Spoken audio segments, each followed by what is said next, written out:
উপরে হাংহত রকিবুল হোসেনক আক্রমণ করা দুষ্কৃতী সকলক গ্রেফতার করক উপরে হাংহত রকিবুল হোসেনক আক্রমণকারী গ্রেফতার করক হাংহত রকিবুল হোসেনক আক্রমণকারী গ্রেফতার করক গৃহ বিভাগ হায় হায় গৃহ বিভাগ হায় হায় অসম সরকার হায় হায় বিজেপি সরকার হায় হায় জামাতারহাট মন্ডল কংগ্রেসের সভাপতি আর তারাঙ্গাঝার মন্ডল কংগ্রেসের সভাপতির উদ্যোগত রকিবুল হোসেনক যে দুষ্কৃতী সকলে আক্রমণ করেছে তার বিরুদ্ধে আজি প্রতিবাদ কৰিবলৈ আমি সকলো ৰাইজ ইয়াত গোট খাইছিলোঁ।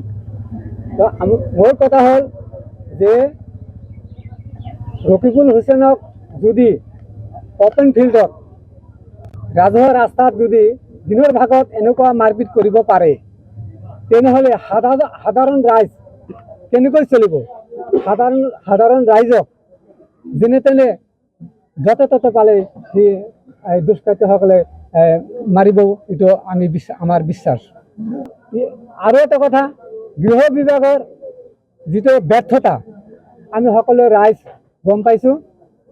আৰু এটা কথা হ'ল যে পুলিচ বিভাগ আমাৰ ৰকিবুলৰ লগত যে ছিকিউৰিটি আছিল, সেই ছিকিউৰিটি পুলিচ বিভাগৰ মানুহক এনেকৈ জোতাৰে লাঠি মাৰিলে, এইটো বিষয়লৈ মই বৰ দুখ পাইছোঁ।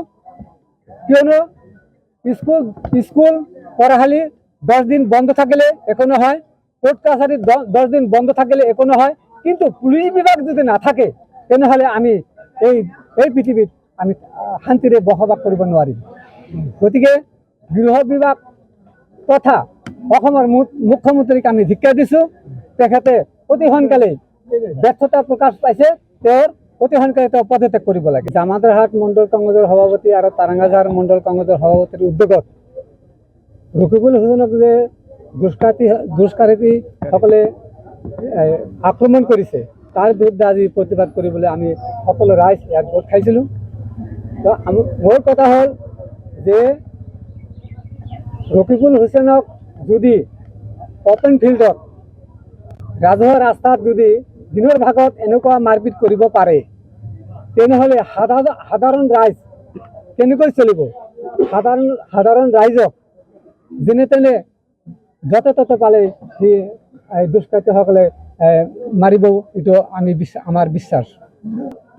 আৰু এটা কথা, গৃহ বিভাগৰ যিটো ব্যৰ্থতা আমি সকলো ৰাইজ গম পাইছোঁ। আৰু এটা কথা হ'ল যে পুলিচ বিভাগ আমাৰ ৰকিবুলৰ লগত যে ছিকিউৰিটি আছিল, সেই ছিকিউৰিটি পুলিচ বিভাগৰ মানুহক এনেকৈ জোতাৰে লাঠি মাৰিলে, এইটো বিষয়লৈ মই বৰ দুখ পাইছোঁ। কিয়নো স্কুল পঢ়াশালী 10 দিন বন্ধ থাকিলে একো নহয়, কোৰ্ট কাছাৰী 10 দিন বন্ধ থাকিলে একো নহয়, কিন্তু পুলিচ বিভাগ যদি নাথাকে তেনেহ'লে আমি এই পৃথিৱীত আমি শান্তিৰে বসবাস কৰিব নোৱাৰিম। গতিকে গৃহ বিভাগ তথা অসমৰ মুখ্যমন্ত্ৰীক আমি ধিক্কাৰ দিছোঁ। তেখেতে অতি সোনকালে ব্যৰ্থতা প্ৰকাশ পাইছে, তেওঁৰ অতি সোনকালে তেওঁ পদত্যাগ কৰিব লাগে। যিকোনো খবৰৰ বাবে যোগাযোগ কৰক 7099017330 লগতে 7099017110 নম্বৰত।